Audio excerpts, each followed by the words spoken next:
Hi, it's Treasure with Baller Story, and I have Authur Dukes, Arthur. Where are you from? Harlem, New York. What school do you go to, and what position do you play? I am currently at Bryan and Stratton, Buffalo.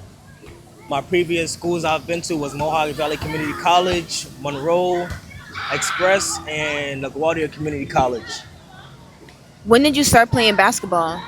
At the age of 6 and 7, I started playing basketball and taking it serious. And you continued your journey through middle school, I and how was? continued my journey actually through elementary school. A lot of people wouldn't really count it, but that's when I started to like really take basketball as serious. But my actual first under the whistle games was in middle school at MS 129. I went to elementary school at PS 92. MS 129 is where I started playing under the whistle, and Thurgood Marshall Academy is where that's where my high school career was at. And outside of basketball in school, what AAU team did you play for? The New York City Wizards under Tony Wright. And how was your AAU experience?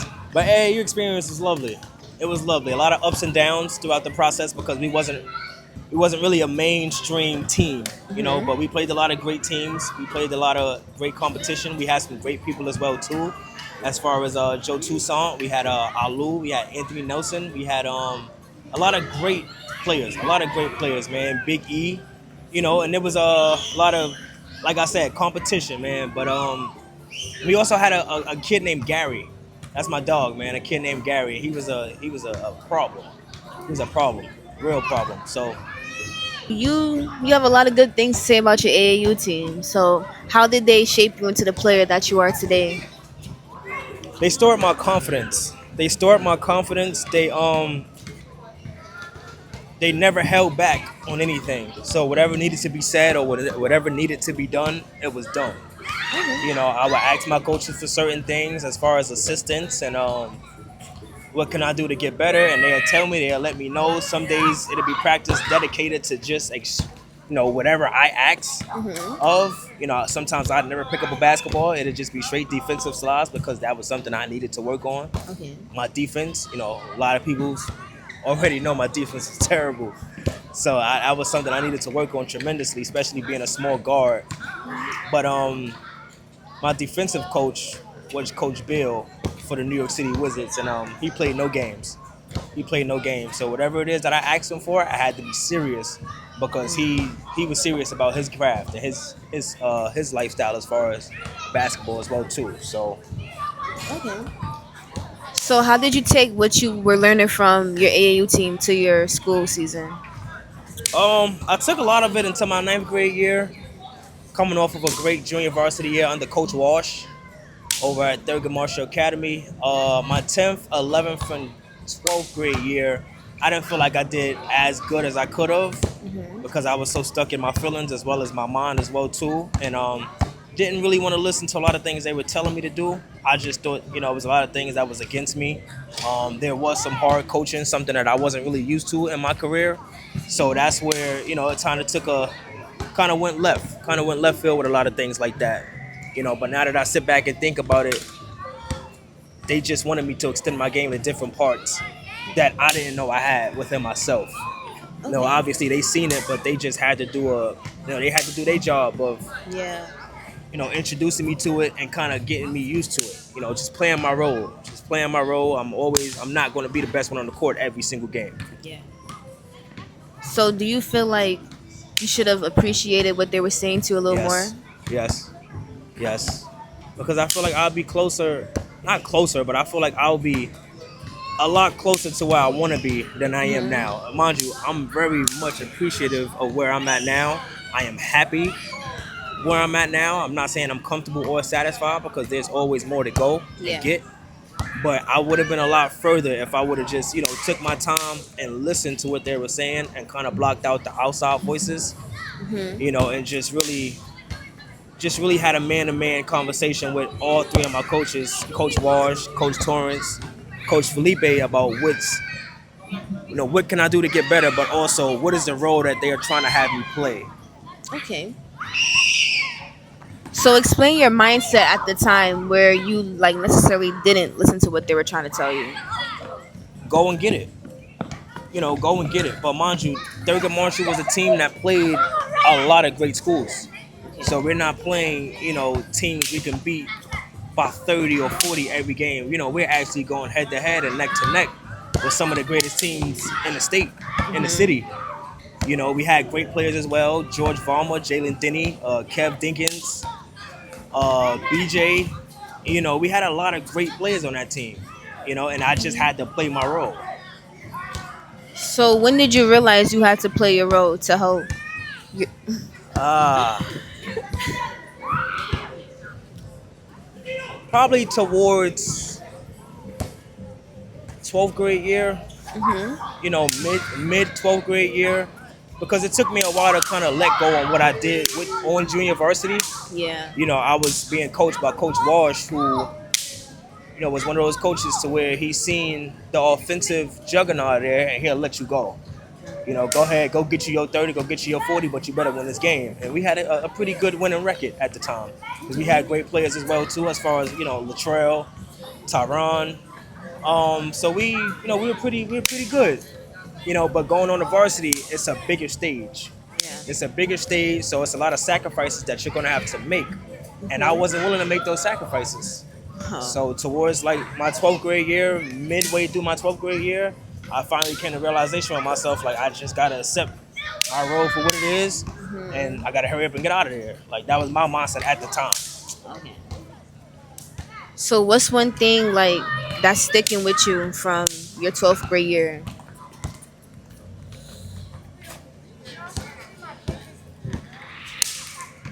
I have no regrets.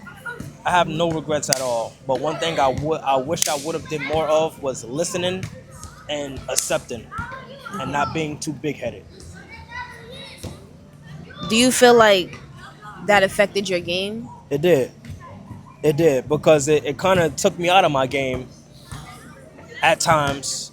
I wasn't myself a lot of the times when I was playing basketball at Thurgood Marshall. Again, not something the coaches were doing, but it was something that I kind of had in my mind. Like, I'm the best player in the world, so I feel like I should have all the opportunity in the world, not knowing that's not how it worked. Yeah. So I feel like I could have did a lot better than what I did, but I was just, my mental wasn't there, and it wasn't strong enough to accept what was coming my way. All right. So graduating high school, your next step was Mohawk Valley. Mohawk Valley Community College, where I didn't see no playing time. No playing time. If you go to my stats right now for Mohawk Community College, they say I averaged 0.6 points. I only played one game, which was my national championship game out in Minnesota. But that was another program where we had a lot of great players as well too. As far as Adonis, we had Justin, which was a phenomenal shooter. We had Jordani, who was averaging at least 33 points at the time. We had a lot of great guards coming off the bench, as far as Nas, Dema, my son Keaton, and Jason. We had a lot of great players on that team, and I felt like I could have played. I felt like I could have played and contributed to that team, but that was another situation where I had to play my role.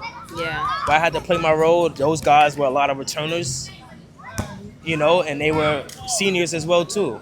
And again, I didn't care about that. I just was listening to what the coach was telling me during my recruitment process. As far as I was needed, I was going to play, I was going to do this, and I took it as any other young kid would, Yeah. coming from a college coach. And I bet I went there, ended up not playing at all. So that was a wake up call for me. And after Mohawk, you went to Express. After Mohawk, I went to Express, yes, but before Express, I entered a black hole. That's what I call it. Okay. I entered a depression stage. So during that depression stage, 2020 happened, COVID-19 happened. I didn't have much opportunity at the time, obviously, because a lot of schools were closing. A lot of schools were just set with the teams that they had, so they wasn't taking no walk-ons. Around that time, I actually went to Kansas University to go and walk on, to try to walk on. So I was there probably for about a semester, probably like 4 to 5 months. And I was in the gym every single day, just hoping someone come and, walk past the gym or something and see me there. And not offer me a spot directly, but kind of help me work my way Yeah. into around the team and to the gym. Hmm. But it never happened. But that was a risk that I took. It was a risk that I took because I just needed to feel again for basketball. I just needed Yeah. the love to come back around for basketball because I was losing it. So after that, I ended up, again, my life took a turn for the worse. I fell into drugs, being that was the only thing that can help me cope at the moment. So, quote unquote, because that really wasn't a coping mechanism, but that for me it was, Yeah. even though it wasn't the best thing. But then I entered rehab, went to into the rehab program, to where I got my life together, and everything took a turn for the better side this time when I got out, and that's when I entered Monroe Express on Fordham Road. Okay. I'm not gonna ask no questions about rehab. I'm gonna just ask about Trust. You can ask me whatever you want. Like, I'm not ashamed of. I don't Yeah, I care. know. I Like, know. whatever you feel, whatever question you got in your mind, throw them shits out right now. Like, Okay. I just ask me whatever. All right. So, is it overcoming rehab, or is it called like finishing rehab? Basically, yeah. Finishing rehab. Okay. Finishing rehab. Um, Wait. So should I say like finishing rehab and getting back on your feet? you can say overcoming. That's a better one. Yeah. Okay. Overcoming rehab. Okay. Yeah, and getting back on the right track. Okay. Yeah, that's better. All right. So overcoming rehab and getting back on the right track at Monroe Express. How was that for you? It was a challenge because not only I didn't have the love for the game fully back at that Hmm. time. Then mind you, I was out of shape. I didn't work out as much. Yeah. Um, I lost a little rhythm. I lost a little confidence. I lost a lot of things during that down moment. But what Express helped me do was get the hunger back for the game Hmm. because they felt like I wasn't good enough. They Um, felt like I wasn't good enough to join the varsity squad. They had a lot of great players as well too, as far as Josiah Barnes, Sadiq McNair, Stone. They had a lot of great players, man. And I just I felt like that was a team I could have contributed at least 10 to 15 points, but at that time, my mindset was I want yeah. to go and score 30 or 40. Like, let me go and Hmm. score 30 and 40 when that wasn't my role. That wasn't going to be my role. Yeah. We had people that can go and score 30 and 40. What can you do differently to separate yourself? So it was a challenge for me. During my time there, I was supposed to play junior varsity, but it ended up being a redshirt year for me. And then I ended up becoming a manager for Express Yeah. for the whole year. Becoming a manager as far as, recording every game. I'm at every practice. I'm on the clock. I'm a motivational speaker now for those guys. Just trying to keep everybody uplifted and in great spirits because it was a long season. Yeah. It was definitely a long season, but whatever it was for me to be around the team or whatever I can do to be around the team, Mhm. I just took the role. And that Yeah. was my first time accepting my role for real. I feel like that's like very important and nice of you because in a way you're like giving back to the team. Yes, Yeah. yes, yes.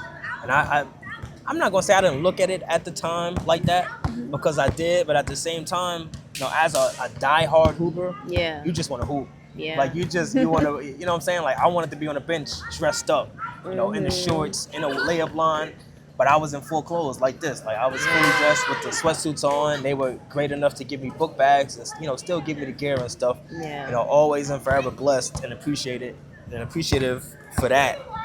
But like I said, as a die-hard hooper, all you wanna do is play basketball. Like that's Yeah. it. But that was a great experience for me. It was Yeah. fun. Right. So after Monroe, After Monroe, it was LaGuardia. It was LaGuardia, man. But let me tell you, this is the crazy story with LaGuardia on how I got there. Shout out to Coach Paris and shout out to my cousin Greg, who invited me to some runs at my old elementary school, PS 92. And after my second run there, Coach Harris gave me Jared Lockhart's card. And I called a few times, no answer. You know, I'm not gonna say I got a little nervous, but I was a little aggravated because I'm like, how you gonna give me a card but no numbers ain't working? The numbers wasn't even ringing. So I'm like, Oh. damn. So I ended up calling on a Monday, I believe, or Tuesday. It was one of those days, and Coach Lockhart picked up the phone. And when he picked up the phone, I didn't really know what to say, or I didn't really know how to feel, because it was one of those moments where it was like, damn, I'm finally getting my opportunity now. Mhm. I'm finally speaking to a coach now. I didn't care about the division. I didn't care about if it was JUCO. I didn't care about if it was a 1 year school, 3, 2. I didn't care. I wanted to go somewhere and play basketball Yep. and do something that I loved since I was about 6 or 7 years old. Getting that same feel back, man. And as you can see, I got my feel back plus more. Yeah, I'm proud of you for Plus, that. Really. thank you. I got the feel back plus more, man, and that's what it set the path for me. It set the Yeah. path for me. Coach Lockhart has never. I'm not gonna say he's a strict coach, but he's a coach that stands strictly on business. Okay. Like, if I go to coach, I need this, that, and the third. I'm gonna help you get it, but it's your job to maintain it now. It's your job to maintain it and keep it. Yep. And with that program, and this is how I know he trusted me with his, with everything, because he gave me the keys to the program, Mhm. and basically, this is your team now. Yeah. This is your team now, man. And as you can see, I took a full advantage of that Yeah. and never looked back from that. And now I'm at Bryan and Stratton Buffalo, NAIA Division I school. That's great. I think it's like so like great and like a blessing that you just kept going despite everything that was thrown at you. Like you kept your faith and you literally kept going. You, That's great. yes, ma'am. You knew what it Yeah. was. I prayed a lot. Yeah. I prayed a lot because I realized that was the only thing that was making me, or keeping me sane and calm in a Yeah. way. A lot of people want answers right then and there, but I had to grow into a person where I had to become more patient. Mhm. I had to listen more, talk less, and I had to accept my role, and I had to do what I had to do and control the things I couldn't control Yep. until my opportunity and my time comes. Yes. So when that time came, it was like my parents was the utmost excited people in the world. Yeah. My parents and my grandfather. My grandfather's a basketball fanatic. So he was at every single game. My whole family was at every single last game I had at That's LaGuardia. great. So it was a great feeling to have my family, back in the building for me. And again, from that opportunity there, I never looked back. I never looked back. So I'm just at the moment just recovering from an Achilles injury. So I had the red shirt for the previous season that just passed. But I got cleared about almost 2 weeks ago. So Okay. I'm back. I'm back and I'm better now. So I just Yeah. gotta get my rhythm back or whatever, and then I'm good to go. Yeah. Good to go. Ready to get at it next season. Okay. That's good. But we're gonna speak to your coach soon. Yes, Jared Lockhart. I love that dude, Yeah. man. Thank you.